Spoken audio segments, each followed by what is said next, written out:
to night 2 of the Winter 2024 Velocity Pitch Competition semifinals. My name is Emily Martin. I'm the Entrepreneurship Experience Coordinator at Velocity, and I will be your MC tonight as we hear from our students pitching in the hopes of their shot at $5,000. Before we begin, the University of Waterloo acknowledges that much of our work takes place on the traditional territory of the Neutral, Anishinaabe, and Haudenosaunee peoples. Our main campus is situated on the Haldimand Tract, which is the land granted to the Six Nations that includes 6 miles on each side of the Grand River. Our active work towards reconciliation takes place across our campuses through research, learning, teaching, and community building, and is coordinated within the Office of Indigenous Relations. A few quick housekeeping notes. The stairs in the stands make quite a lot of noise, so out of respect for our teams presenting, please avoid moving around during the pitches. If anyone is in need of the water fountain or the washroom, go out to the main atrium, and they will be located at the far end on the left-hand side beyond the staircase. This term, we received over 100 applications covering a range of ideas from all the faculties at Waterloo. We've narrowed the field to the 25 teams pitching last night and tonight, and our judges will be tasked with selecting 8 teams to continue on to the finals on April 4th. 4 lucky finalist teams will take home $5,000 in grant funding to help their idea grow. Tonight, you will hear from the last 12 semi-finalist teams. Each team will give a 3-minute pitch of their idea, after which they will have 3 minutes for Q&A with our judges. Now, let's welcome the judges. Aloy Almeida is the Director of Deep Tech at Velocity. Aloy is a mechatronics engineering alumnus from the University of Waterloo, where he received multiple awards for his dedication to organizing and offering programming for student services and student experiences. Aloy went on to co-found Volterra, a company which revolutionized the manufacturing process for circuit boards. Through his advisory work with companies at Velocity, Aloy hopes to achieve his goal of making Canada the global leader in deep tech. Welcome, Aloy.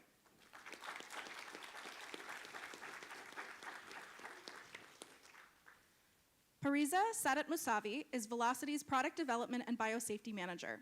She's also an alumna of the University of Waterloo, earning both a master's and PhD in chemical engineering nanotechnology. Pariza previously worked as a project coordinator at the Center for Bioengineering and Biotechnology and led research projects in collaboration with biomedical device startups as part of her postdoc. At Velocity, she provides founders with mentorship and support in their product development journeys, in addition to her responsibility overseeing multidisciplinary lab spaces and resources. Welcome, Pariza.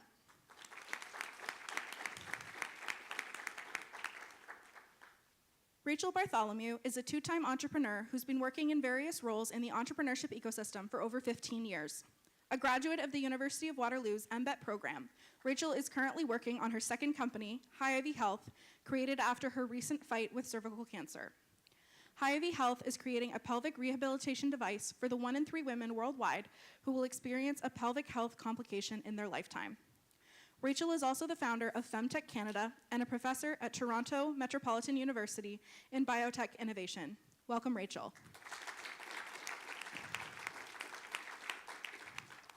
Thank you so much to our judges for lending us your time and expertise this evening. Here are the teams you'll be hearing from tonight. We'll start things off with ACR Lab, Bamboo Housing, Batball, Select, Insulator Vision, Labmind, Lendon, and then take a short intermission, followed by Patient Companion, Pop Teen, Citability, Summit Learning, and WIGO. Our first team this evening is developing a new non-ionizing, affordable, and efficient screening technology for breast cancer detection. Pitching for ACR Lab is Hamid Akbari Chelaresi, a PhD candidate in electrical engineering.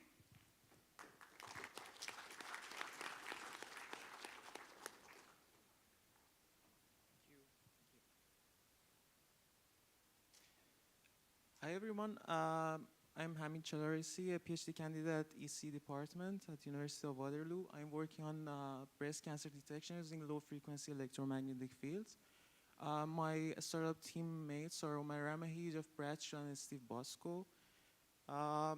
Regarding the traditional technologies for cancer detection, I can mention radiation risk. I can mention X-ray, which has radiation risk. MRI is very costly, and ultrasound is very operator-based. So a new modality which is able to alleviate the drawbacks of the traditional methods is much needed. Our technology combines three terminology concept like low frequency source, low frequency film, and CNN as a image classification method. Altogether, we give you a safe, affordable, and effective technology. This is the designed low frequency electromagnetic film, which operates at much lower frequency compared to X-ray film, so it's not ionizing. It's consisting of some pixels. Each pixel can capture the electromagnetic energy, and by putting them beside together, an image will be constructed.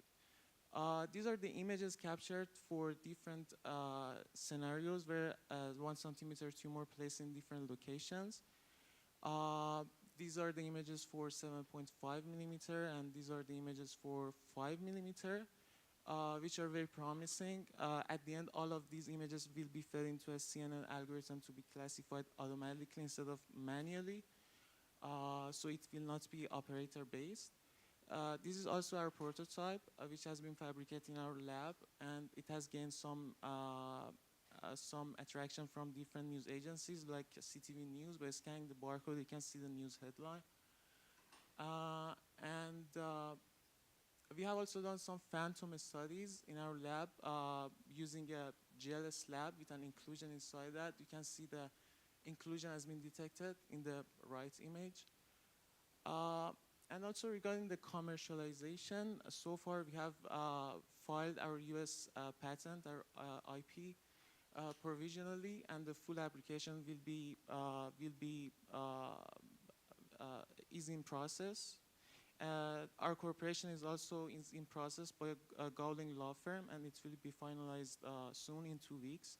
We have also interviewed with multiple medical doctors, financial officers, biotech investors, and cancer survivors. All of them have shown interest in our work, and some of them are waiting for our cooperation to be finalized for further negotiations.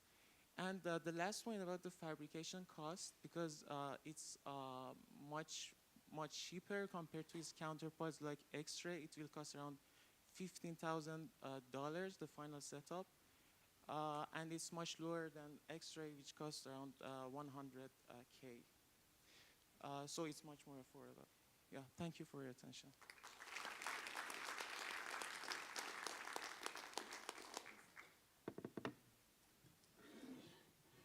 Testing. Oh, okay. You want to move? Okay, I'll start. Thanks for the pitch. Can you clarify, is this complementary to the current solutions? Or No, it's totally a separate modality. It's a replacement? Yeah. Have you done customer discovery, talk to the hospitals or radiologists, see that how they're going to adopt the new technology? We have talked with a medical, an oncologist. He has shown interest in our work. We have not talked with hospitals, but we have talked with some biotech investors. And yes, some of them, as I mentioned in the pitch, are waiting for our cooperation. We are working on the cooperation to do further negotiations with the biotech investors. Yeah. How about the resolution? You said that like MRI or other, like they're like costly or time consuming, but they have very high resolution. How's your technology's resolution comparable? The resolution is very dependent to the size of the pixels. As you see, is 1 centimeter by 1 centimeter. So the best resolution that you can get is 1 centimeter. But by miniaturizing more the units, the size of the detectors, you can get higher. You can get better resolution. We are working in a new layout, which will give us a 5 millimeter by 5 millimeter pixel. So hopefully, if we do it successfully, we can get a 5 millimeter resolution with the new design. Yeah. Right. Thank you. Are you replacing the current solutions? Is that what you're hoping to do? Replace them? We hope to do that. Yeah. Okay.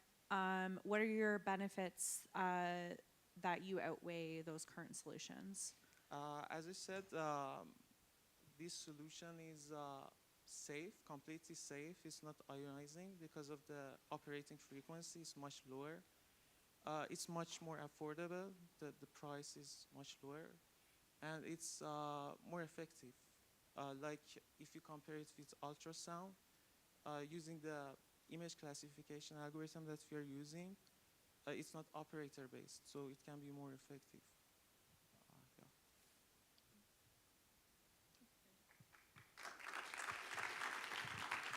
Thank you.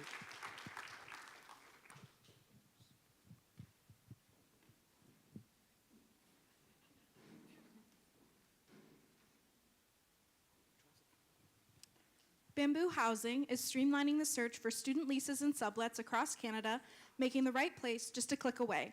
Please welcome Simeng He, a computer science student in the Faculty of Math.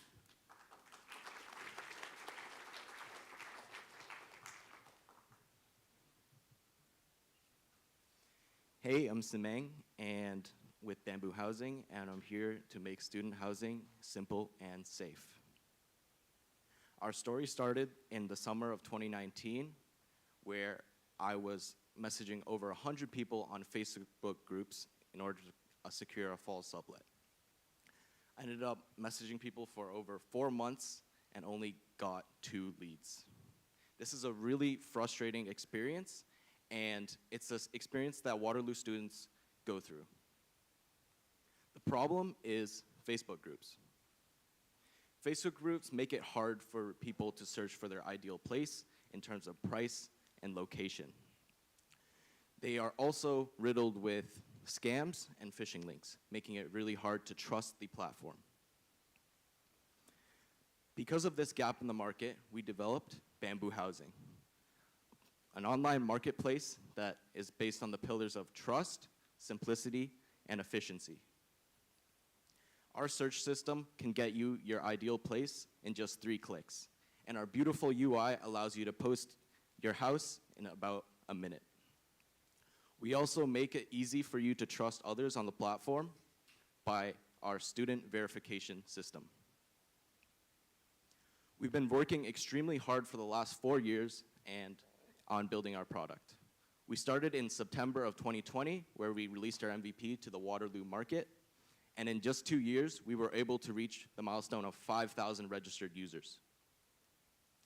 After that, about 6 months ago, we reached the milestone of 10,000 registered users, and also we started our Canada-wide expansion.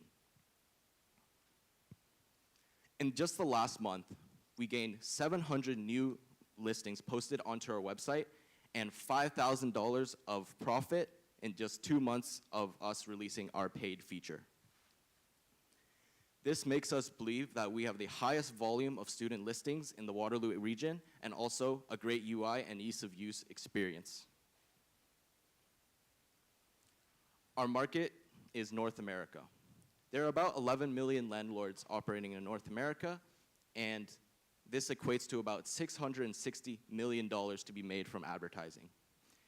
There's about 5 million landlords operating with students, and this is about a $300 million market.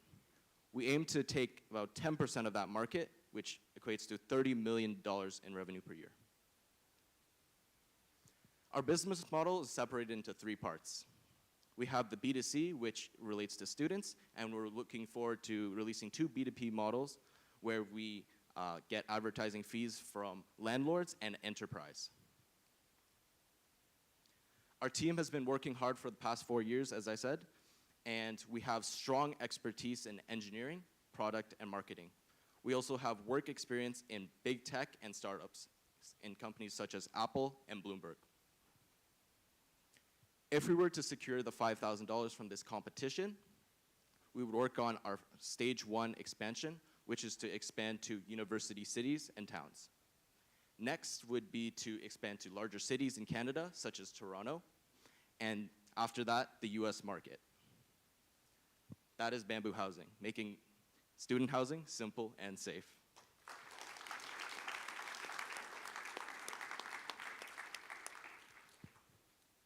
Hey guys, I'm Wen, I'm the co-founder of Bamboo Housing.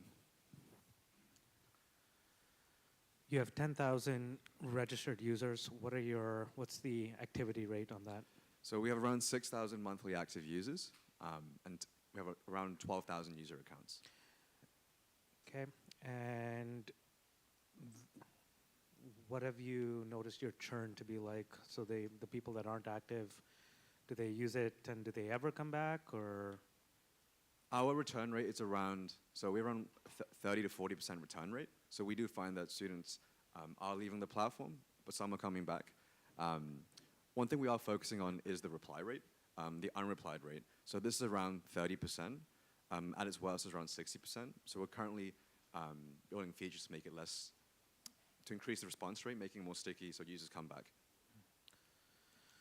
So this idea of helping students find housing gets pitched at university pitch competitions like this all around North America at least a couple times per term. There was somebody here last night that was pitching me on it.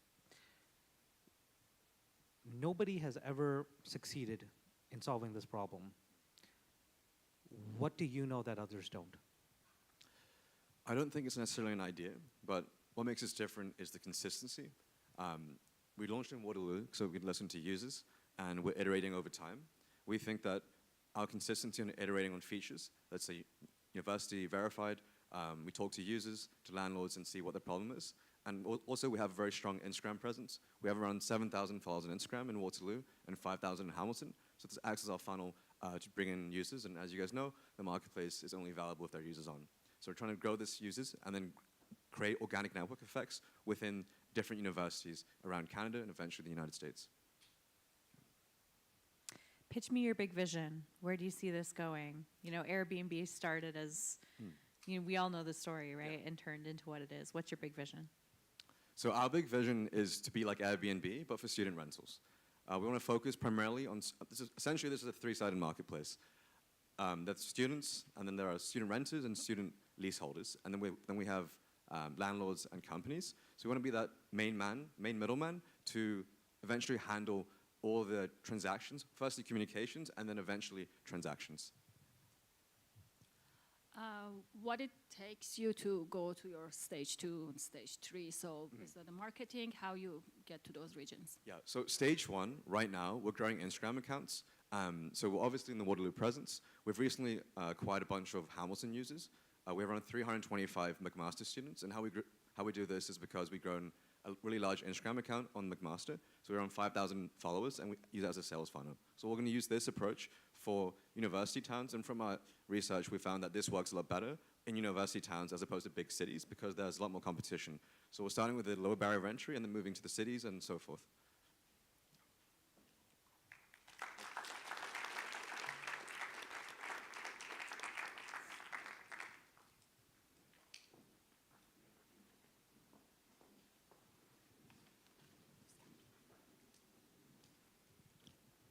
This team is creating the next big sport that will modernize cricket by reducing barriers to entry and participation in the sport.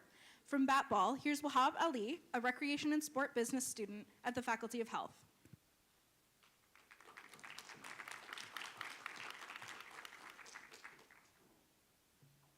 All right, with a quick show of hands, how many of us have heard of the sport cricket? Okay.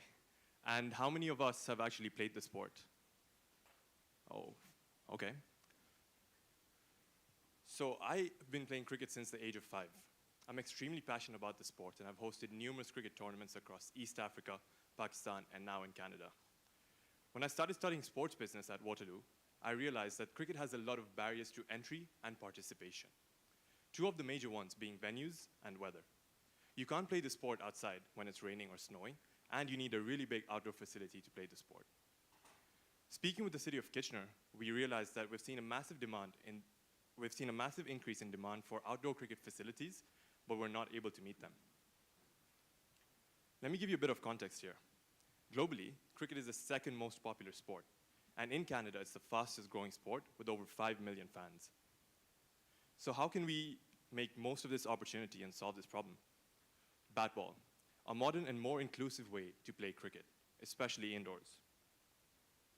Recently, we've seen a rise in popularity of sports that are easily accessible and easy to learn.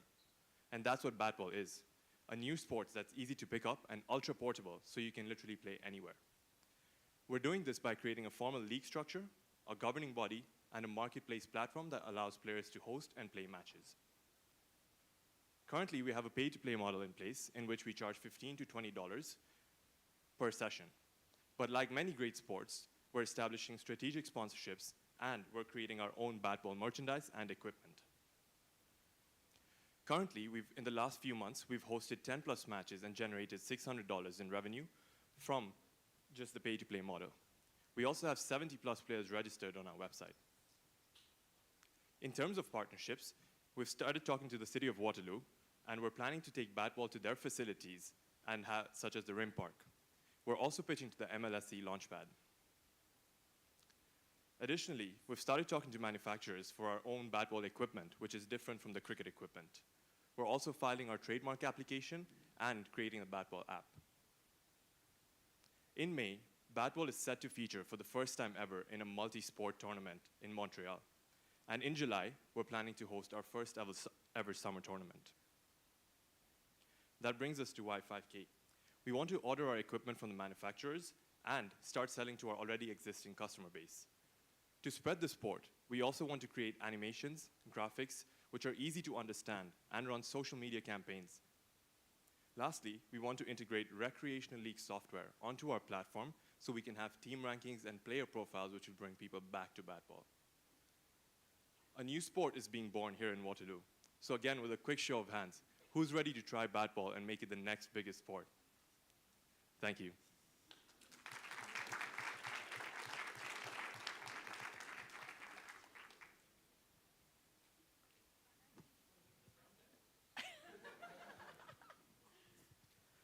So you've got different equipment. How do you play? Well, the mechanics of the sport are similar to cricket, but we have different rules that are making the game more fast-paced and easy to pick up. Okay, because like indoor cricket is a thing. It is a thing, yeah. Why do we need a different version? Yeah. So indoor cricket, there's no real governing body. There's no rules around how to play it. You might play indoor cricket a different way and someone else might play indoor cricket a different way. Sure. So there's no rules. We have no governing body that's managing tournaments or leagues for indoor cricket. Yeah. And also there exists no real platforms or where I can go find to play indoor cricket. So why not just become the governing body for indoor cricket rather than creating a brand new sport? Yeah. Well, I think there's a lot of value in creating a whole brand. I think the branding of Batball will set itself apart from other organizations because I feel like if I just create a governing body for indoor cricket, there's a chance for replication. So in terms of Batball, we can have the solid brand that people will keep coming back to. Okay. Have you reached out to the creators of Spikeball and Pickleball and Ultimate Frisbee and all these other new sports? Yeah, so I have done a lot of research on how they were formed, how they rose to popularity. Mm-hmm. I've also reached out to the Spikeball founder, obviously not heard back yet, but that's something I want to do. Okay, good. I can recall that you pitched last year. I did. What progress you made since then? So hosting more matches was our goal. Partnerships is another thing that we made progress in with the city of Waterloo in talks. Another important factor is that now we're taking it to the next level in terms of being at multi-sport tournaments. For a sport to feature at a multi-sport tournament is a very big deal, and that's one of the biggest things that we've achieved in the last few months. We're also hosting our first tournament in the summer, so another thing that we're getting at, yeah. That's good. I like this. This is cool. Thank you. I think of it as like mini sticks, right? Remember when mini sticks came out and kids were like, everybody had to have them? Like, I think your value proposition is like honing it in and bringing it in to make it more accessible and playable and that type of thing. I think you're overcomplicating with having like a whole, group that's going to govern the thing. Like, just make it more accessible. And I think that's a first step, and then a bigger play beyond that. But I like the comparisons. I think it makes total sense. Thank you. Yeah.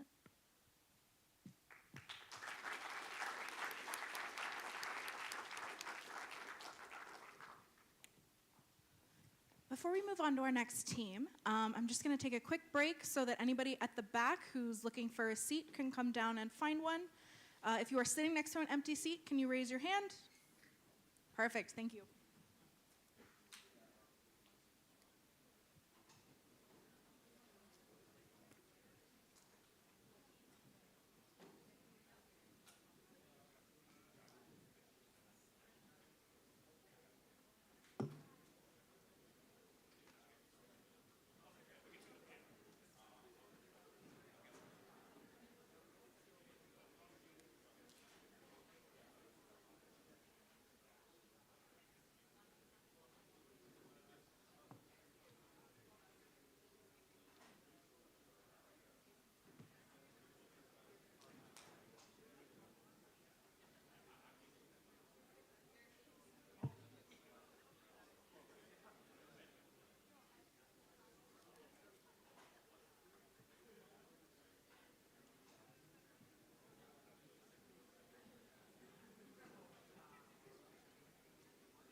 Okay, we're going to move on to our next team now.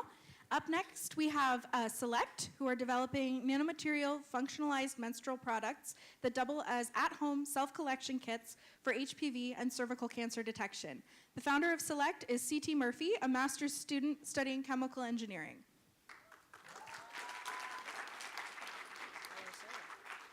Hello, hello, hello, hello. All right. Hi, guys. My name is C.T. Murphy, and I'm here to talk to you guys about Select, which is menstrual products for at-home self-collection of HPV and cervical cancer.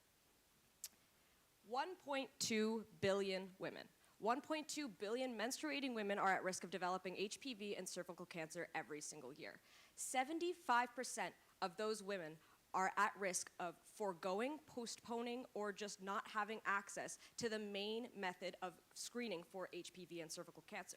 And the reason is on screen. This medieval-looking device is the main method of screening that we have globally for one of the most important and effective diseases that affect women worldwide. It's not only costly, but it has extremely low patient compliance compared to other forms of cancer detection. After my first pap smear, I realized I couldn't be the only person who hated it. So I interviewed 35 other patients, and I found that not only did 15% never actually get a pap smear, but 60% had also postponed. The reasons varying between being too inconvenient, too embarrassing, uncomfortable, or even just entirely unknown. So what's the solution here? Well, the solution is Select. Using our nanomaterial functionalized menstrual products that can double as at-home self-collection kits, women everywhere can send those to a lab where, using readily available chemicals, they can be applied to HPV hybridization assays, which can yield the information you need to know whether or not you have cervical cancer, pre-cancer, or cancerous lesions. Select is much better than the current alternatives. Not only is it more accurate, comfortable, and has further potential than pap smears, but even compared to the currently available HPV swabs, it has the ability to potentially be used to diagnose endometriosis, ovarian cancer, and other forms of reproductive illnesses. Currently, the team is just me, but I have a wonderful amount of advisors, not only my supervisor for my master's, but as well as the people at the Waterloo Institute for Nanotechnology and Velocity. I think I'm the perfect person to do this, as I have a bachelor's in nanotechnology engineering. I'm using my master's to work on the intellectual property of this, and I absolutely hate pap smears. So we've made a lot of progress in a really small amount of time, though I had to take a little bit of a health break for 8 months. As soon as I started the master's, I've won the Upstart Grant, Cornerstone Program, and we've received a provisional patent that is being filed as we speak. The potential market for this is massive. Not only is the global market around $18 billion, but the North American market itself is at $1.24 billion. Select has the potential to harness this entire market. So where we are currently is the startup and research, and we'd like to be able to apply by 2028, have our whole thing as a medical device, our class 2 medical device done. The $5K that we would receive today would be crucial in the startup and research phase that would allow us to finish with the optimization of the nanomaterial. Thank you so much for listening, and I just want to leave you with the fact that that the solution to women's health problems is not small, it's nano.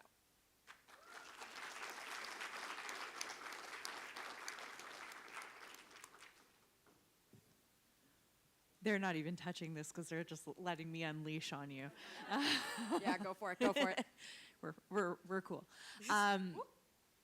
Okay, HPV. Yes, You swab.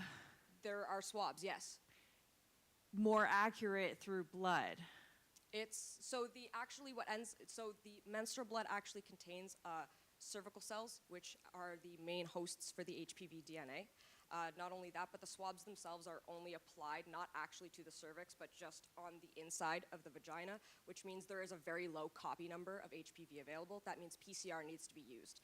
So within the menstrual blood itself, there is already research that shows there are a lot higher copy number of HPV. What strains? All of them. So the strains That's a lot of strains. Yeah, so there's the strains that are used, there's the high-risk ones that are for cervical cancer, but every single one of them is expressed not only extracellularly, but intracellularly within the cervical cancer, within the cervical cells, which is what we collect. What if the abnormal cells are not within the cervical canal? If the So you're shedding through the uterus, through the cervix into the vagina. What if the abnormal cells or the tumors starting outside within the margin walls, let's say to the colon or to the bladder? Usually the HPV is still present within the menstrual blood. And not usually, it just is present within the menstrual blood. Doesn't necessarily mean you have cancer, though. No, but the analysis using the HPV hybridization assays of HPV can let you know whether or not you are at risk for that pre-cancer or which one it is, depending on which sort of things fluoresce. How are you showing it in the materials? Excuse me? How are you going to show the outcome in the materials? What do you mean the outcome in the materials? Because you're saying that the material is going to tell you. No, what- so it's supposed to, it's a at-home self-collection kit, so you send that in the lab, it is taken out, and you can elute it Okay. and then apply it to the HPV hybridization assay. Gotcha. Okay,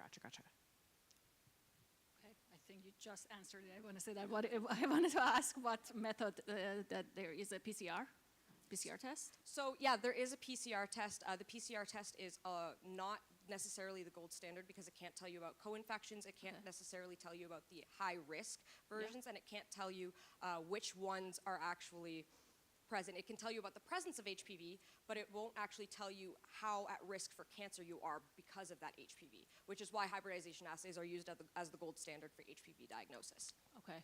Any thought about genomics to do the genetics on it, testing on it? No. That would be a lot more costly. Cost. Yeah. Yeah. But we are looking at genomics for further use for things like endometriosis and ovarian cancer. So what I was going to say is cervical cancer is a thing that is being eliminated and eradicated. You know, how do you approach that, right?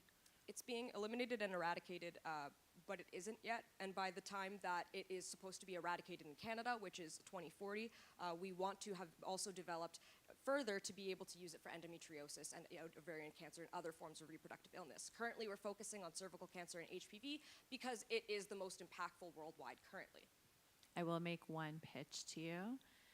Menstrual blood is the #1 marker in the world that has been completely under-researched, and it tells us so much. Make a smart cup, make a smart tampon, make a smart something, and you've got it on lock. Exactly. So there is so many analytes that are available, and they're entirely underutilized because menstrual blood is so heavily stigmatized. So, don't be afraid of periods. They exist, and they can be useful. Preach, queen, preach.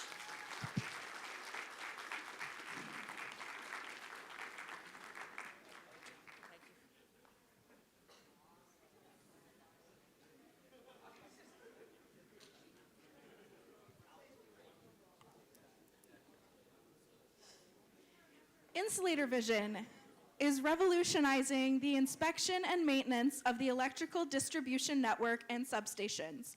Pitching for Insulator Vision is Aditya Malhotra, an undergraduate from the electrical engineering program.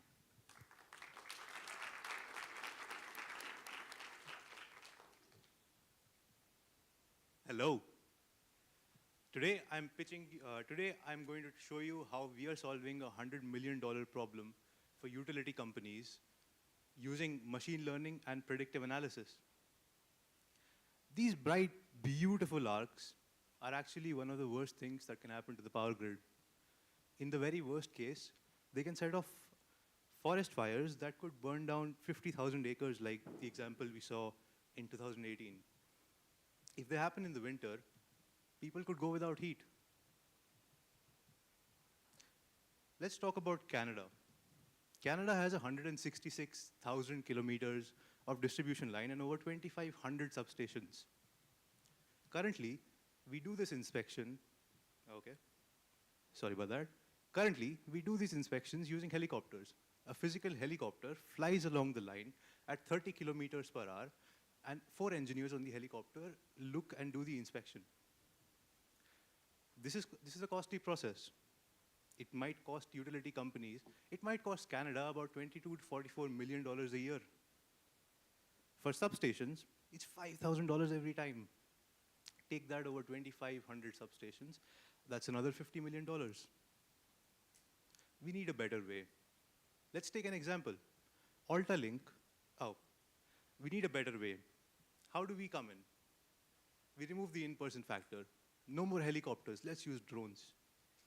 We automate this process. Instead of engineers doing this visually, let's use machine learning.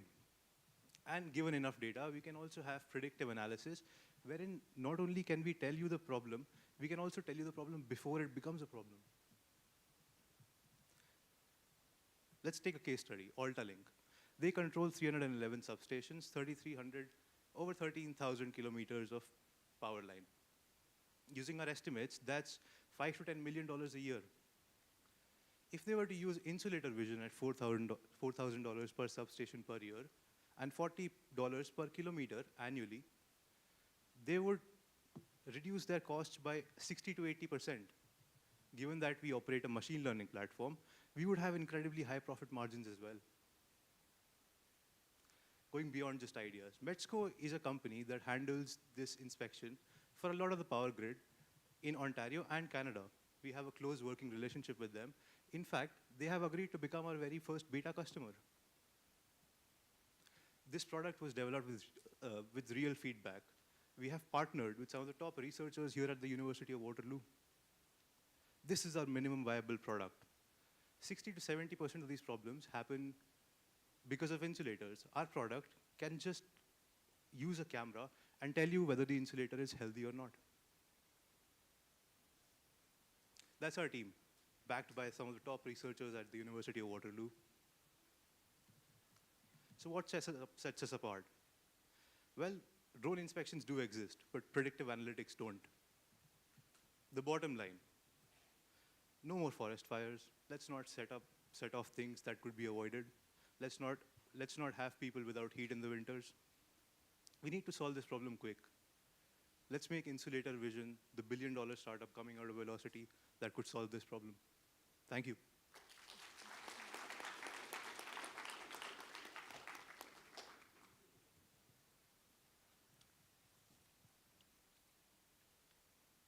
How many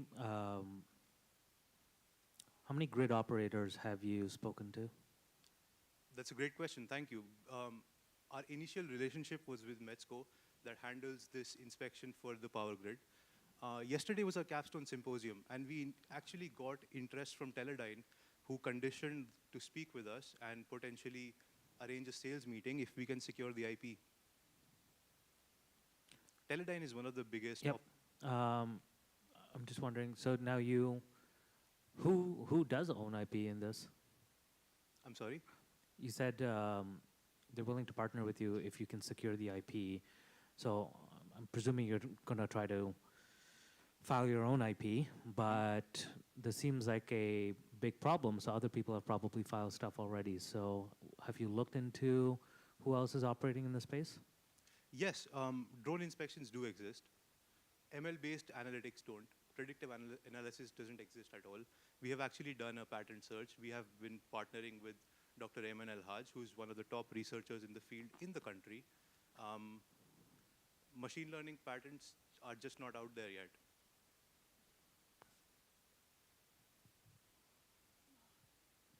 So you said that already drone technologies are around for this. What is your differentiator? Thank you. AI? Sorry? AI, what is behind it that The make you different, differentiator- and are any of those companies or startups are successful? The differentiator is machine learning. Utility companies figured out that $2,000 per hour for a helicopter is very expensive. Let's fly a $2,000 drone instead. But they still make engineers look at the entire drone footage. We automate that process using machine learning, and predictive analysis is just not out there. Once we have enough data, we can predict the problems before it even happens.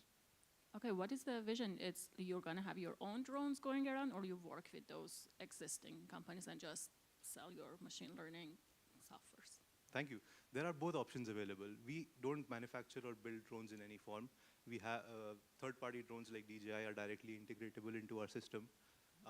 The idea is to provide a software solution that could automate the inspection and improve the process of doing the inspection for the engineers by over 100 times. Okay.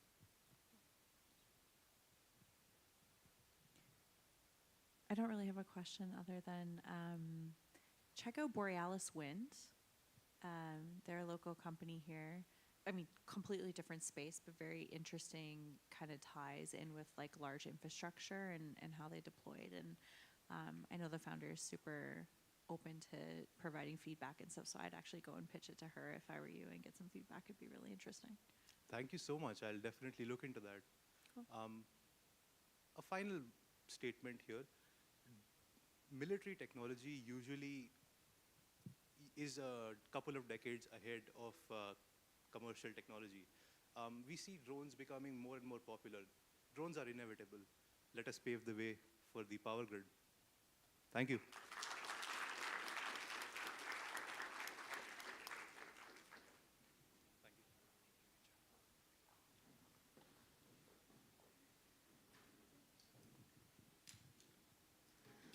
Okay, Labmind is a general purpose workflow and data manager for R&D that seamlessly integrates data with advanced tools such as AI to accelerate research progress.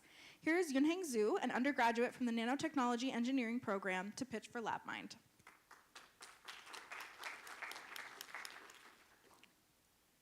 R&D are pretty expensive and costly. It takes $1 billion in a decade to bring a drug to market.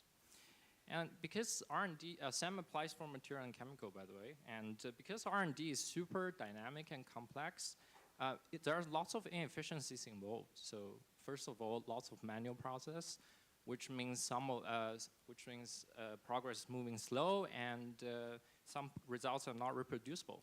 Data are fragmented everywhere. Collecting data points from 10 different instruments is a nightmare. Lots of tools available, but they all have steep learning curves, and the researchers cannot incorporate them effectively to make decisions. And also, researchers are human too, and we can't read even 1% of what's published every day in the field.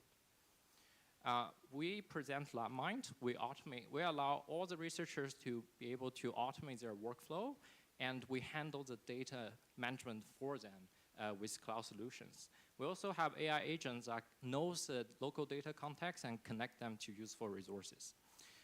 Just a general workflow of how Labmind works. So imagine you're a bartender and you want to make the best margarita in the town. What do? You probably collect all the recipe and make a sample and send it to customer, and they give you some feedback. And they might say, this is like too sweet. And you reduce some sugar level and do this again and again until you find the best solution. This is a great example for some of the chemical and material science research are done. And we chain all the things together to automate it and handle the data along the way. There are lots of solutions. There's lots of solutions for enterprise, but they are really expensive. The CTO I talk with is a medium-sized R&D company, and they generally can't afford it. For academia, it's extremely underserved. They are forced to use some Notion and note-taking tools to track their progress. We are very cheap, first of all, only $5 per month and 16 times more affordable. We're download and play. You can learn in an hour, and we are open source friendly. You can easily share your progress with others. We also support academia, and we use existing ecosystem, which means we can directly integrate into enterprise. There's great market. By making 190,000 scientists work more effectively, we are saving industry $5 billion per year. And by charging them $5, we make 11 million market cap. Because we are a data platform, we can connect users' data to useful solutions like SaaS and AI solutions. And we take 1% of each sale through the platform, which makes a market cap 38 million per year. We finished, in the last 3 months, we finished an MVP in 2 months, achieved first collaboration with Professor Roy's computational group in Waterloo, and we did over 30 interviews and gained great attractions in both academia and industry. This is a team, and I'm happy to take any questions.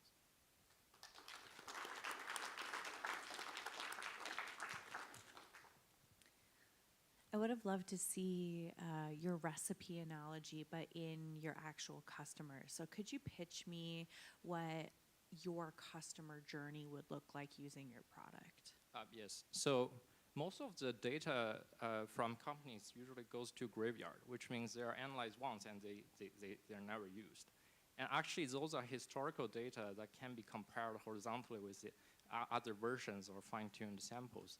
And for customer, they can create a workflow and keep reusing it, and all the data are labeled with metadata significantly, and they can easily pull out the data and do comparison, use it in optimization process to really guide their decision making. Give me 3 examples of different companies that would use this. Yeah, so for example, I literally get the idea from Tesla. When I'm working there, their technicians did do generate lots of data, for example, analyzing battery cells. And they upload to their for example, Google Drive, and the R&D engineers want to access them, but lots of metadata are missing, which means the data is not described enough so that actual R&D engineers can pull and analyze them, especially during horizontal analysis between different versions. So our system allows technicians to easily label their data, put them on the cloud, and while R&D engineers can easily pull them, do a comparison, make a dashboard. So this is a famous data management principle called FAIR data principle, and we're strictly following that, but make users really easy to use. And another example is bio companies. So they are actually paying consultants to adapt advanced SAS solutions, for example, AI predictions for certain molecule proteins. But they are paying consultants to do so. Our agent can actually have their local data context, and we can connect them to useful SAS solutions. So it's actually direct solution making for them based on their data. You said that you talk to like Yes. profs or research labs. Yes. Are they your targets, or you want to go to? Yes, I do focus on academia. I think academia is very underserved. They show great interest, especially in U of T, where they want to build more digitalized lab. And they need this central orchestrator to connect all their components together. Either simulation, experimental, all the data analytics, they want to combine them all together. Okay, you had an example of like your competitors, Benchling, Yep. the unicorn. Okay, Yep. have you talked to them, to any employees?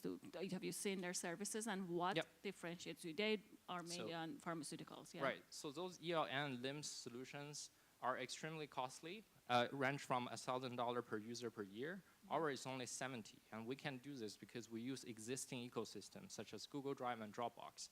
We connect them to their own database, so there's no security reasons, and we allow them to easily implement their customized solutions to do so, to achieve the same performance. Okay, thank you. Thank you.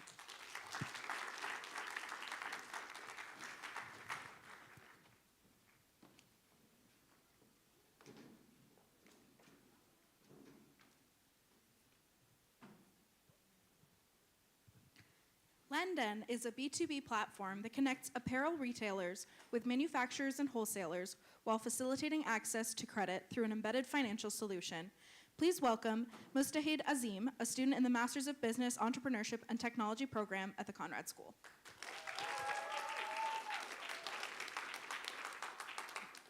Hi everyone, I'm Azim. So the jacket I'm wearing right now, brought from the W store, it's made in Bangladesh. And chances are, a lot of you are also wearing something that is made from Bangladesh. Don't start checking your labels now. So my uncle, who is a small apparel retailer in Bangladesh, recently lost his shop in a massive fire that happened.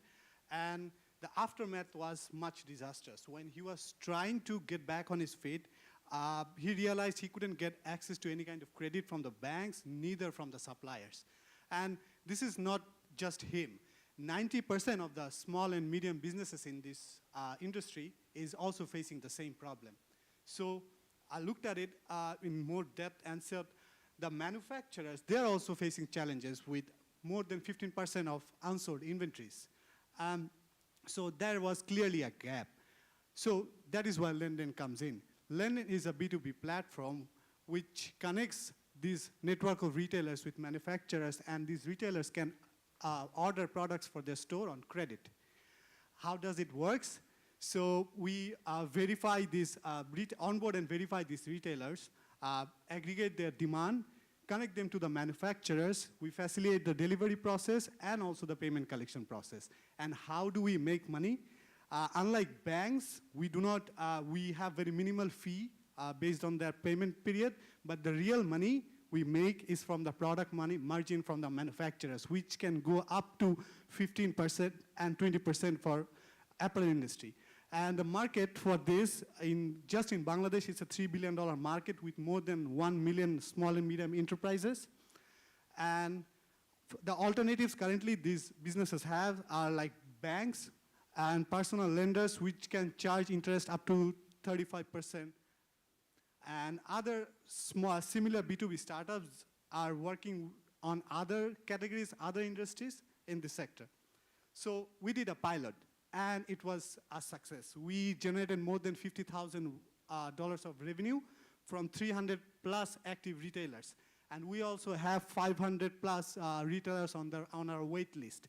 That is where we are right now. We're trying to scale up our production process for our marketplace platform so that we can onboard more manufacturers and launch our second phase of the pilot process. And who are we and why it makes us the best? So with my experience in the B2B, I have my co-founders with more than 20 years of experience. Also, my technical co-founder has been building products for Alibaba for the last 8 years. So that is all from our side. Join us in empowering the retailers in Bangladesh. Thank you.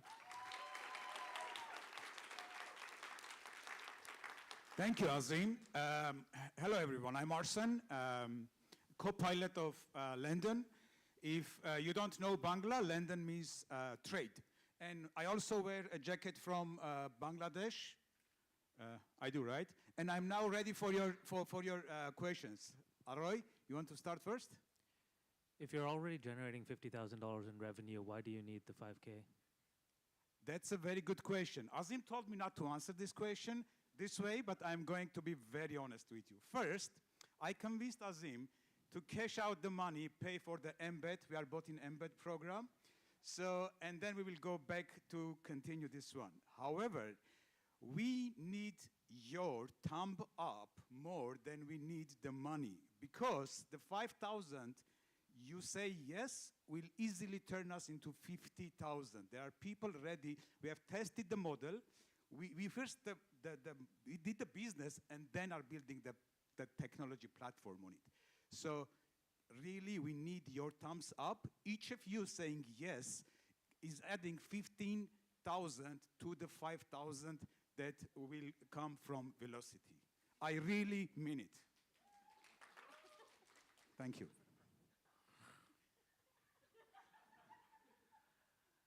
Okay, So, it seems, oh, sorry. Are you providing credit to apparel manufacturers? Are you providing like a credit facility? Great question. It seems we missed that workshop, you know, the one that you did? Yeah, I think so. So, I know. So what we do is we have an aggregate platform. So the small retailers, they don't have, so what we provide is the credit, not financial credit, but the product credit. So, but the small retailers themselves, they cannot access the big retailer, but the factory credit, because they only sell on bulk.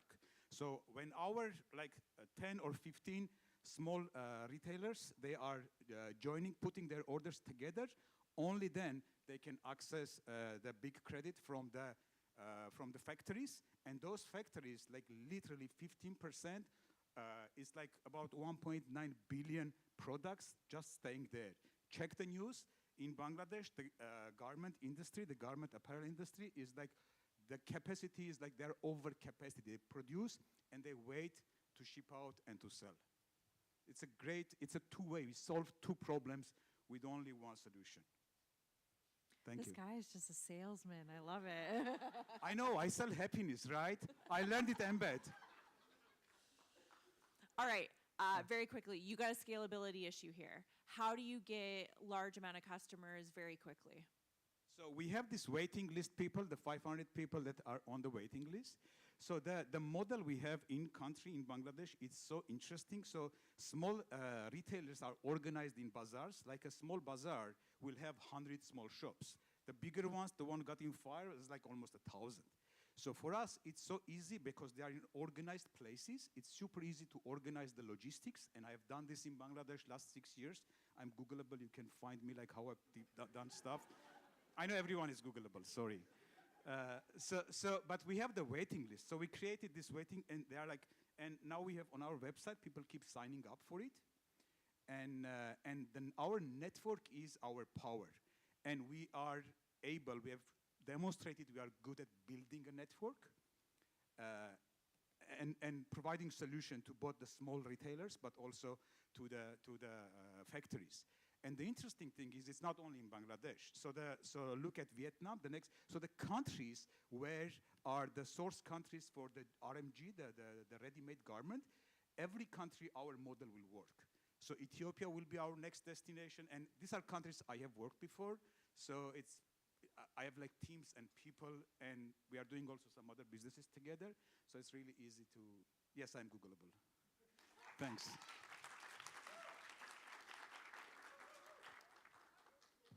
Thank you. Okay. Parisa, no questions? Ooh. Sorry.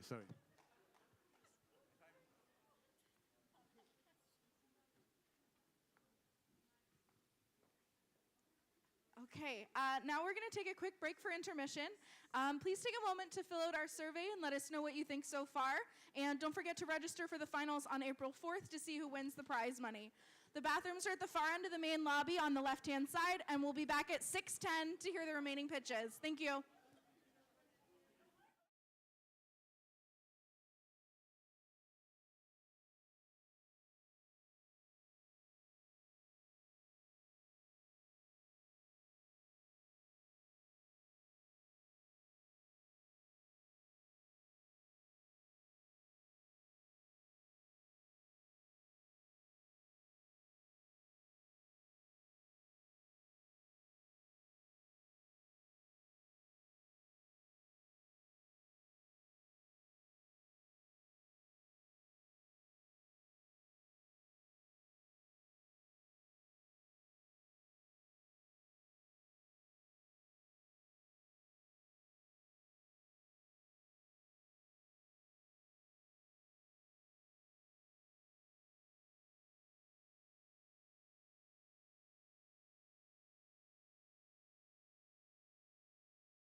patient-nurse communication, allowing patients to specify their requests and nurses to prioritize urgent alerts.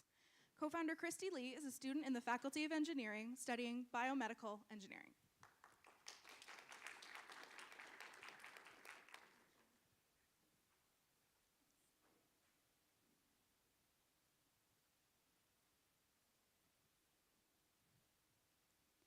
When I was volunteering at a hospital and a long-term care center for 2 years, I saw the constant number of lights flashing across the hallway. With the current nurse call system, the nurses do not know what requests the patients are making and which patients need immediate assistance. This is where Patient Companion comes in, a communication app between patients and nurses. A nurse is typically assigned to 5 to 6 patients, sometimes up to 9 patients. Now, imagine each patient pressing on this red button, whether they want a cup of water or are in pain. In fact, it takes around 10 to 20 minutes to assist the patient, and 15% of the time, the requests are often ignored or forgotten. And due to high workload and burnout, 31% of the nurses want to leave their direct patient care jobs. With Patient Companion, nurses no longer have to worry about guessing which patients need immediate attention. Patients can simply click on this button to make a specific request, and these requests are automatically prioritized on the nurse's end. And non-nursing tasks such as water or blankets are distributed to personal support workers and volunteers, reducing the workload for the nurses.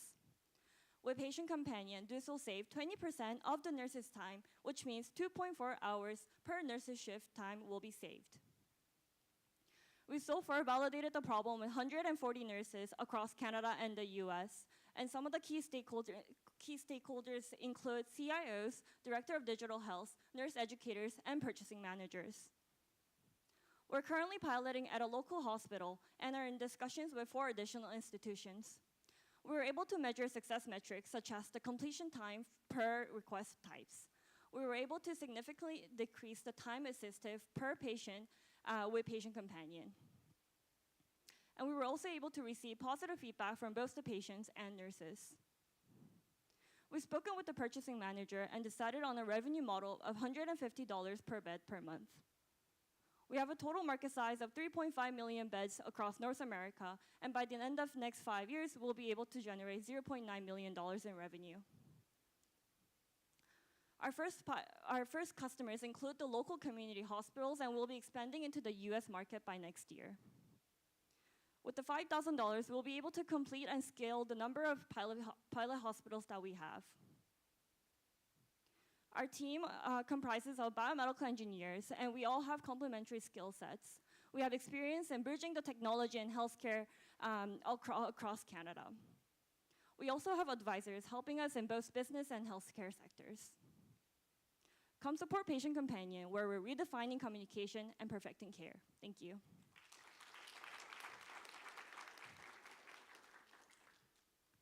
Super impressive. I love it. Just take a really old school thing that all hospitals have and make it like the 21st century. It's awesome. How are you going to integrate into the hospital systems with a software solution, and it would be per patient per phone that they have that they're going to be integrating in with? Yeah, so currently it is a standalone product, which is the benefit of us being able to start the pilot so soon with the hospitals. So essentially, patients scan the QR code with their personal devices, and it'll just show up, no sign-in required, no password, nothing. So it is very simple. We're not storing any patient information like their names. It's just bed numbers and room numbers. That's why we're not integrated yet with the hospital system.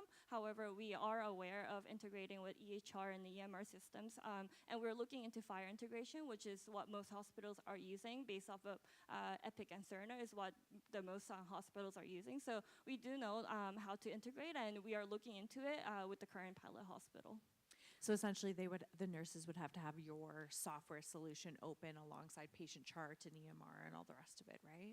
Right now, they don't really necessarily have to open because we display the room number and the bed number. So it's a standalone product that's functioning by itself.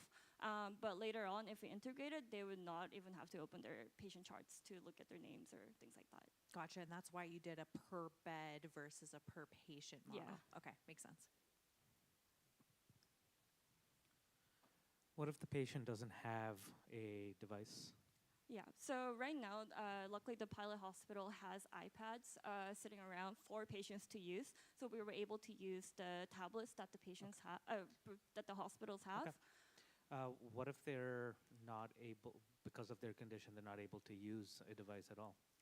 Yeah, so it is a supplementary system to the current nurse call bell system. So right now, we want to urge the patients to use the current red button for actual emergency cases.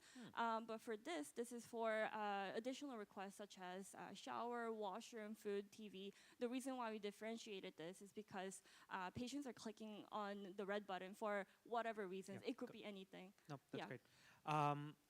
You've talked to 140 nurses. That's fantastic. I'm so glad to see somebody that's gone out and done that much customer discovery. So well done. Thank you.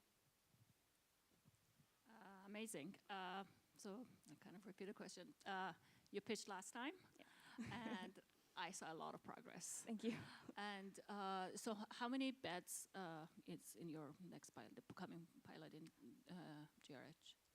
In the coming pilot, we haven't decided fully. However, it'll be probably a department, so looking at around 50 beds. Okay. Yeah. And what is your process to get to the other hospitals, and how scalable was this? Yeah, so right now it is through warm introductions. We were able to get, we have more warm introductions coming up around 10 hospitals across Canada and US. There is something called health networks where if we tackle one hospital within that health network, they're able to refer to other hospitals. So we're doing that method of branching out to network hospitals. Amazing. Yeah, Great thank job. you.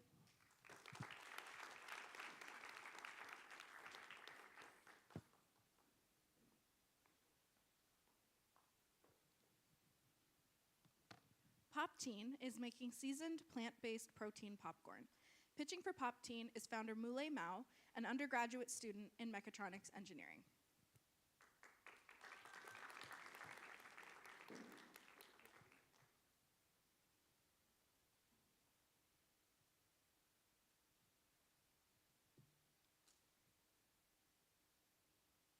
Imagine you just had a long day of school or work. You get home, you're on your couch, you know you deserve a snack. So, 80% of Canadians have at least one snack a day. The problem with current snacks are they're full of empty calories, added sugars, and there's limited protein options if you want something other than whey. What consumers really want is low-calorie, high-protein snacks in sustainable packaging that just taste good. This is why I made Pop-Teen. We took popcorn, seasoning, plant-based protein, and put it in a compostable bag. You get 17 grams of protein for only 200 calories. The reason I chose popcorn is because as a snack, it's low calorie but high fiber. You also get, so it is also our favorite Canadian snack because we eat 6.4 billion cups of it a year. The way we get protein in is with water meal. It is 40% protein by dry weight. It is sustainably grown because it grows in water, and it has a neutral taste. The better-for-you snack market in Canada is valued at $1.06 billion. So there's 226 million Canadians that are interested in high-protein, better-for-you snacks. They eat 3 bags of popcorn a week, and we charge them $3 a bag. In terms of our go-to-market strategy, we're currently selling popcorn locally at farmers markets and hosting local events like movie nights. We are also in the talks with local health food stores like Goodness Me. And once we have more sales data, we can then go for long-term retail partners like Whole Foods or Sobeys. In terms of profitability, we sell bags for $3. Our food cost is 70 cents. Our labor cost is 30 cents. And that puts our profit margins at 66%. In terms of traction, we've surveyed over 50 vegans. I've gotten my food handling certificate. I've given over 150 samples to raving reviews in terms of flavor. I've sold over 20 bags in just a weekend. And I'm currently working on creating a Shopify store called popteen.ca. In terms of funding, we're going to use it to legitimize our packaging. So we're going to go from plastic bags to actual compostable branded bags. We're going to purchase more inventory so we can sell more popcorn. And we're going to buy paid ads to drive more people to our Shopify store. I'm Muley Mao, 3A Mechatronics engineering student, and help me scale Pop-Teen into a snack brand that's better for you and the planet. Thank you.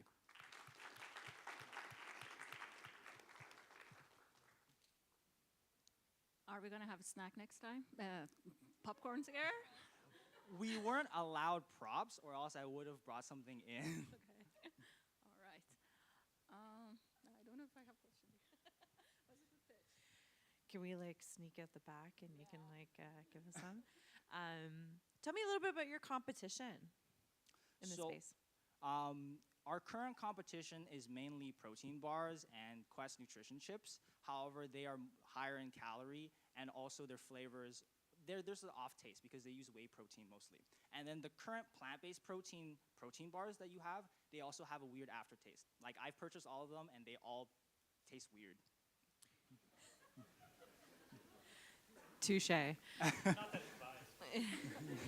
There's no other protein popcorn out there? There is smaller brands in other countries, but they haven't scaled outside of their, for example, there's Procorn in Europe, but they've only been just selling like locally. What happens beyond popcorn? So the key thing that I'm interested is the water meal protein.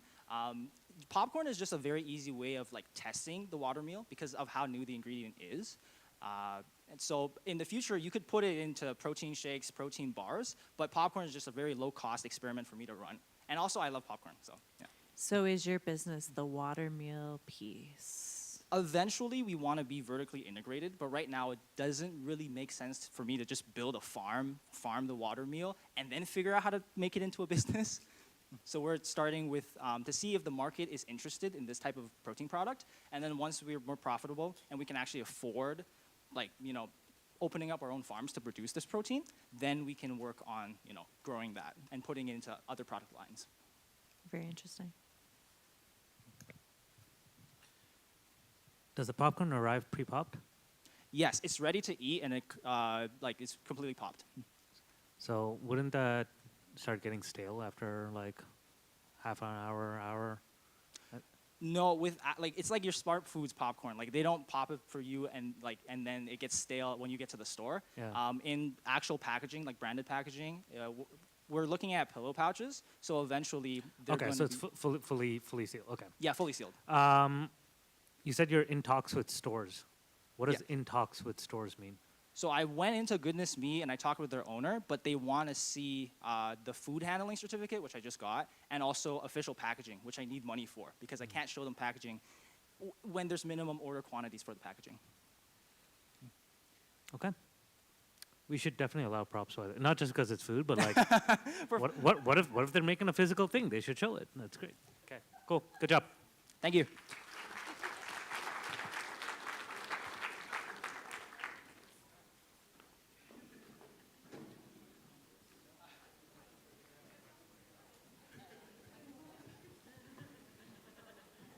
Siteability instantaneously provides reliable property information, making real estate developers confident in deciding what land is best to invest in. Please welcome to the stage Usjid Khan, a student in the Architectural Engineering program.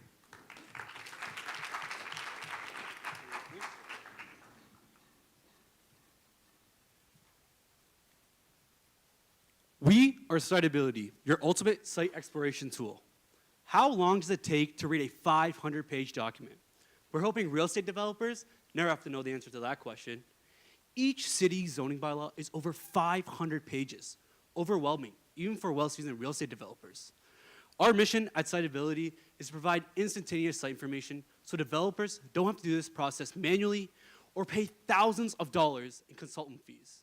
The housing crisis is on the rise, and faster development is needed more than ever. So much time is wasted when developers bring their proposed projects to the city and it doesn't align with their goals. So the projects get denied, and they have to go back to the drawing board. We provide the tools to take into account the city's regulations, like zoning bylaws, environmental regulations, and what the city's recommendations are to be proposed on that site. So, how does it work? You put in a site address, you get a site summary, and we compile data from numerous sources to provide this kit of information to make real estate developers confident in deciding what land is best to invest in. Doing this process manually can take up to 16 hours. How do we know that? Well, we've spoken to 15 industry professionals, and when we asked, hey, why don't you use any of the other current softwares that are available, they simply said it was hard to integrate it within their workflow.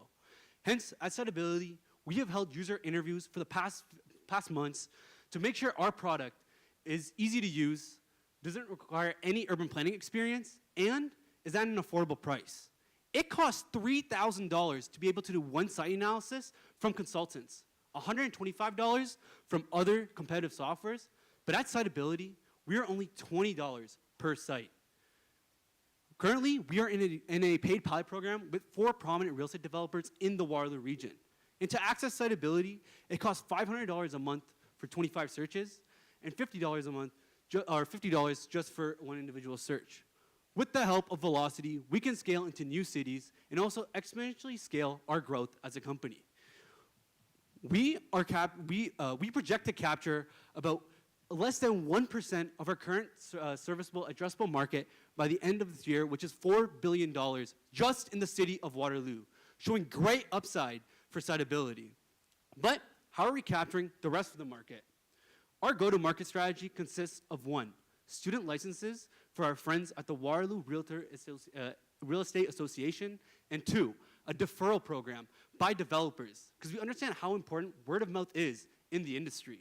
With that, Talina and I have a combined of 8 years of architectural engineering experience. Logan, our third co-founder up there, has years of full stack experience, and we have 2 UX designers and 1 planner. So it's fair to say, Siteability, we're equipped to be, it's fair to say at Siteability, we are equipped to be our ultimate site exploration tool. Thank you. You can scan the QR code and see a sample parcel of our software. Thank you.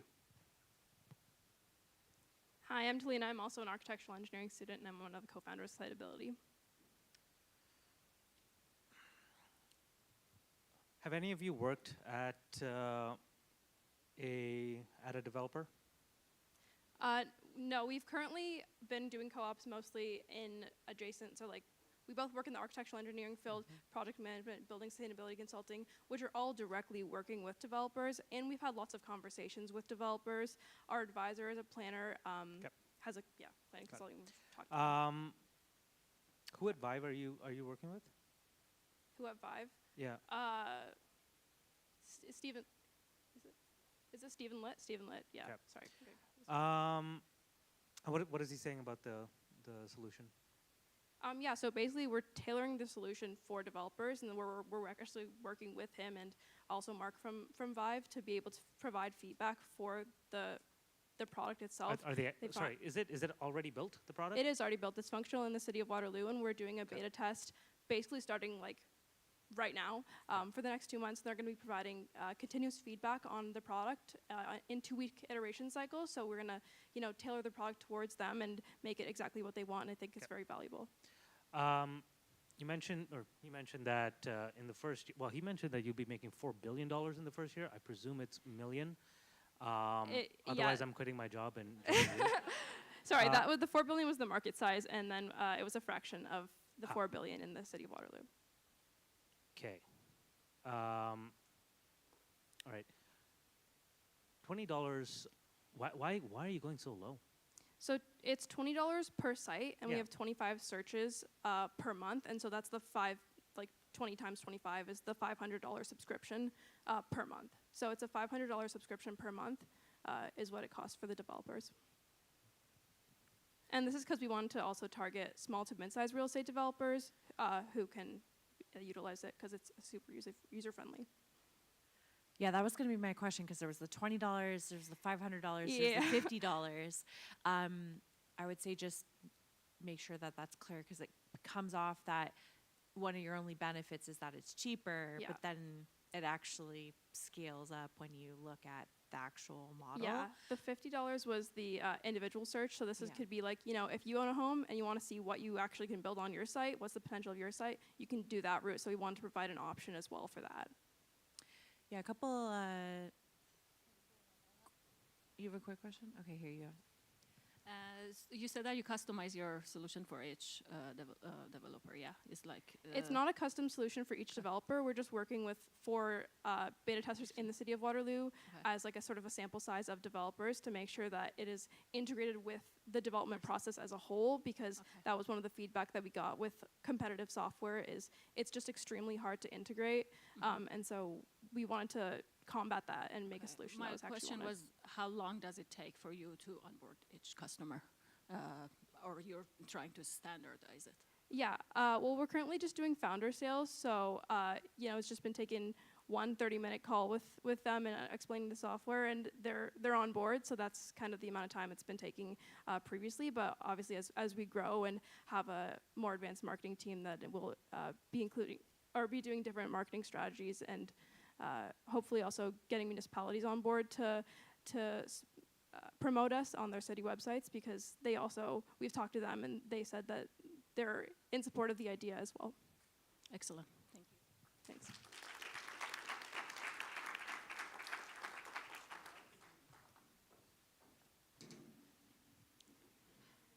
Next up is Summit Financial Learning. They are building an app that helps students learn about personal finance through gamification. Pitching on behalf of the team is David Barot, an undergraduate from Management Engineering.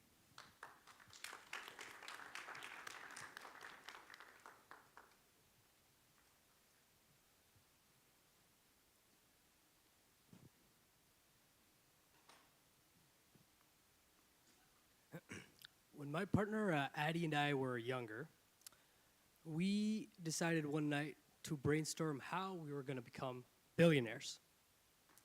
And as I'm sure all future billionaires do, we went and Googled how to become a billionaire in 3 easy steps. Clearly that didn't work, so we decided to scale back and figure out how we would buy our first dream home.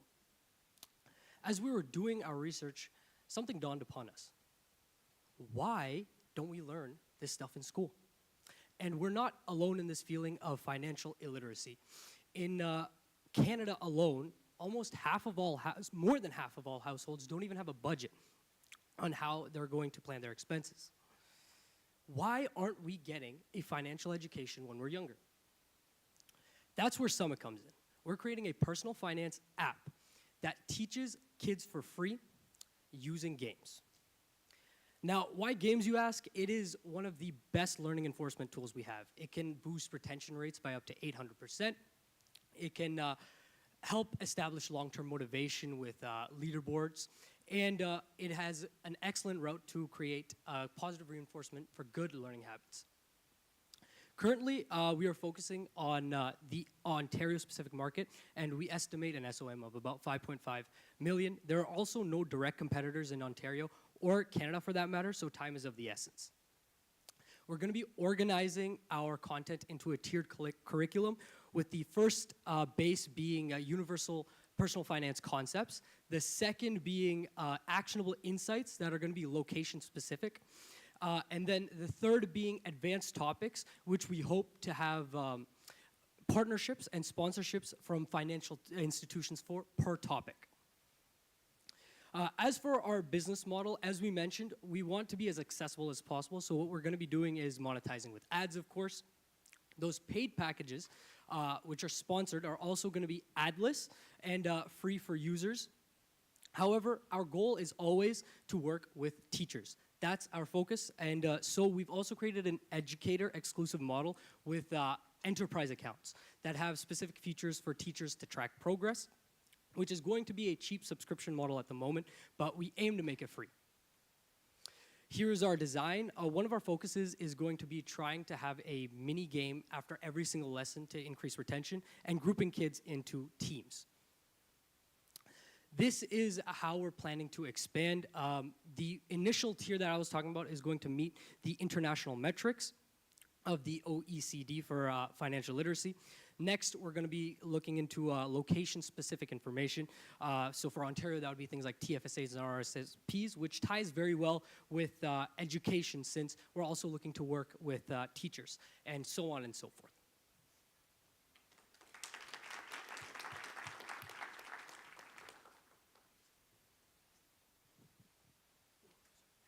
Thank you very much.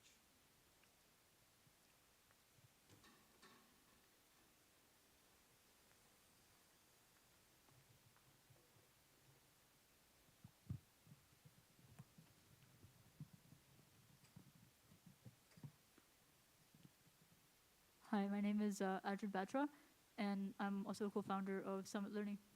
I'm here to take any questions you have.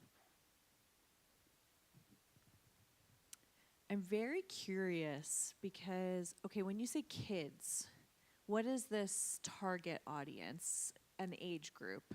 And tax shelters for kids. I'm very curious how you're going to Yeah. teach kids about tax shelters. So kind of our hope is to like really go for the high school age, so starting with 14 years of age, going all the way up to like 19, 20 years of age. We are kind of, our thinking behind this was like, how do we, like, the students that are in high school are going to be the future ones who go on and, you know, start their careers, start their lives. So really it's at a pivotal moment that we're hoping to come in and, you know, get them, even if they're not able to like fully grasp the concepts, if they are starting to think in that direction, it would really help them in the long run and establish that long-term financial literacy in their lives. That's kind of our hope. How would you use the 5K? The 5K, we would split the 5K with an app development, curriculum development, and marketing research. In terms of like the app development itself, we will be consulting like game developers to talk about the feasibility of each of our mini games that we have designed already. And then in terms of curriculum development, we'd be looking at working with financial experts in the personal finance field to get their sort of pick their brains on how we can combine both the topics and the mini games to be more cohesive in nature. And then in terms of the marketing plus research, that would come in a little later, but it would just be running like SEO and SEM campaigns. Great. I'm really glad that I saw that you're in conversation with TD or school boards. What are the feedbacks you're getting? So currently we've had a conversation with Greenhouse, which is a local incubator in Waterloo, as well as WRDSP and our contacts at TD. And sort of the feedback we're getting right now is that they're very much interested in, first, the idea, and two, the gamified piece of it. As they, like, a lot of them have said that the Gen Z consumers in today's market, they have those shorter time span, like the shorter time span. So to appeal to them, we need to keep it short, keep it simple. So really, what they've sort of been saying is that we would really like to have a conversation about this, and we would like to, you know, be a stakeholder, a key stakeholder in helping you build this. That's great.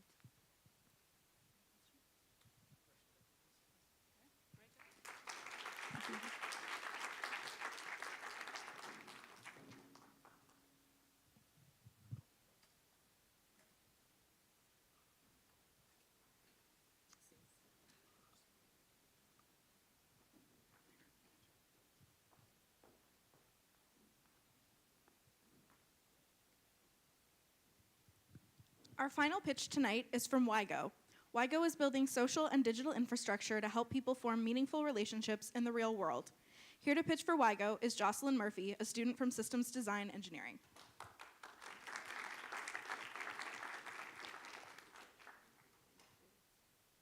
Forgive me if I mess up the clicker. Hi, I'm Joss, and this is why you have to choose the real world. So in 2023, the US Surgeon General put out a report talking about an epidemic that was sweeping across the nation. Increased rates of anxiety, depression, things even as far as Alzheimer's were all increasing. And the cause was widespread chronic loneliness. In fact, 40% of Canadians and 70% of young people experience loneliness some or all of the time. But how did we get here? Loneliness is actually a very helpful flag for us. It tells us to go seek connection. But the world we live in today allows us to replace that discomfort and instead distract ourselves. Whether it's TV or TikTok, it's one click away, so we don't. But we have another solution, which is building social and digital infrastructure to help people form meaningful relationships in the real world. I think we can all agree the existing solutions are not really working. So what does this mean? We know Chris and I, who are co-founding, we're engineers, but we know that we can't just tell people to use an app to make friends. It hasn't been working. What we're actually selling is this trust, this if you leave the house, it will be fun. And how are we doing that? we're relying on the one thing that humans have always had to overcome their fear of the unknown: curiosity. So we're hosting mystery events where you don't get to know what we're doing until you show up. And we recently ran our first event, which sold out in less than 24 hours. We're going to use this to build momentum around our brand, gain that user trust, and expand with partnerships in different cities. From there, it will merge into the engineering-related software platform to support the scale that's necessary once we have a big user base.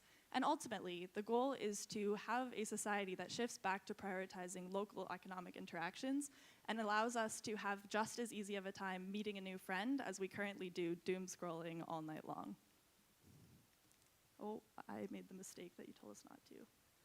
So who's behind this? My co-founder, Chris, has been the lead software developer for several artistic projects that have had over 10,000 users on their pages, but he's also the type of guy to have Yo as his GitHub header. He's also the reason that if you go to our website, the little guy in the logo waves at you, so check that out. What you need to know about me is that building community is something I haven't been able to stop focusing on since I was 14 years old. In high school, it was 100 people. In university, it's been 2,000. And with WhyGo, I hope it expands to the hundreds of millions of people that desperately need it today. The one other thing I want to mention is that I currently have a network that's been expanding in 30+ cities across the world of people who have been hosting events in the real world as volunteers. But what they lack is an economic structure that allows them to do this sustainably and at scale. WhyGo hopes to fill this need. And with the 5K, what I've learned is that once you have this trust built up, getting partnerships, selling tickets is very easy. But that little bit of a boost will allow us to sell this vision and expand to where we hope to go. And the moment you've all been waiting for, when's the next event? Drum roll, please. It's Monday, but there's only 10 spots left, so visit the website if you want to come hang out. Thank you.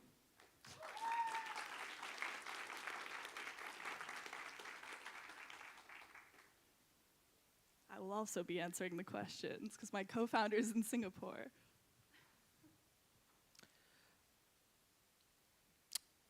Ooh. Okay. So, how many events have you run so far? I've run one event, but I've run over 80 in the past 2 years that were not with paid ticketing. But through that, I've been able to source more and more different sponsors, getting things in kind, and building up. Our event we're running in a month had 350 RSVPs in less than 24 hours. Cool. So it exists, but not in this, like this brand is a new brand that allows it to be for profit. Okay, so you're starting with these events. You said eventually there'll be a software element or whatever, but the whole point of that will also be to get people out and meeting in person, right? And then you're going to basically monetize based on events and activities and things like that.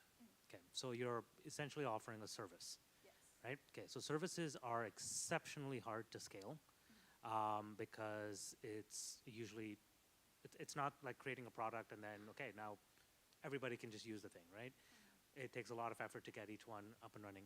How do you think about that? How do you think about bringing this to more people, bringing this to everybody across North America? Yeah, so my first attempt to build communities was very much in the nonprofit world. And the issues I kept running into were every time I wanted to run something of an increased size, I'd have to go out, seek a new grant, convince someone why it was important to do it. And that incentive wasn't super aligned with actually meeting the needs of the users. I find a lot of the time in the nonprofit world, you're having these conversations up here, but you don't really have that like for-profit accountability that makes sure you're really tightly tied to the needs that you're trying to meet. And you spend a lot of time not actually meeting user needs because so much of your time is spent on fundraising. So going into the for-profit world, I first looked at venture scale type stuff. I was thinking about that like hockey stick growth curve. But I think a lot of the time the motivations behind that and having to grow at that pace actually leads to the demise of a lot of community-based things. And so the way I intend to scale this business is a lot more sustainable based on demand that's generated from users and building something that supports the growth of it more than like this incredible return on investment as a software platform. That is a fantastic answer. I'm happy to hear that. We get pitched a lot of companies that are trying to tackle mental health stuff and loneliness, and everyone says, "Oh yeah, the problem is the phone, and that's why I've created an app." And I'm aware. Or like, what if we had a mailing list where everyone knew about all of the things happening? So this is incredibly refreshing. This is the company I've been waiting to hear pitch. Do you have events for people in their 30s? I'm going to write that in some sort of marketing thing. That's an incredible question. I intend to. Okay, fantastic. Thank you. Consider older age too, 40s. No, it's very good. I don't have question. You had something actually, maybe the tourism, or have you thought about Yes. maybe go through like Airbnb? Now they have like experiences that you can book. Yeah, so a lot of the time when I think about what my market size is, it gets very confusing because you can map this at various stages of growth to a variety of different companies. And I can throw a massive number at you that's like a billion, and you're gonna go, oh, maybe? But I think there's several elements to this, right? Like I think something I've been looking into a lot is there's this phenomenon called doom spending. You can see here in the headlines. Young people are spending on luxury goods because they can't afford houses. They just want to live for the now because who knows about 10 years from now, right? And so there's actually a large portion of people that want to pay for fun things. And so I kind of mapped it to the tourism industry, at least in the immediate future. When it turns into more of like an educational platform and maybe it comes kind of Shopify-y and we're enabling people to make money off of it, the market sizes definitely start to look a bit different. But I think figuring out what consumers actually want by starting by like running an event and then building features around that will allow us to scale in a way that's almost profitable from day one and doesn't make huge bets on things that users might not necessarily want. Smart. Great. Thank you. Very smart.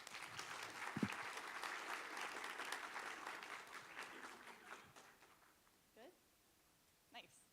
Thank you, everyone. Please come to my event. Here you go.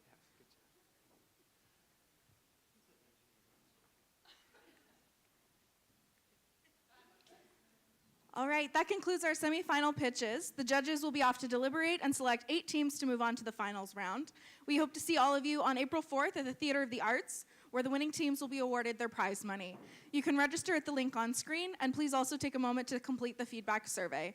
Thank you to the teams, to you, our wonderful audience, and especially to our judges. Have a great night.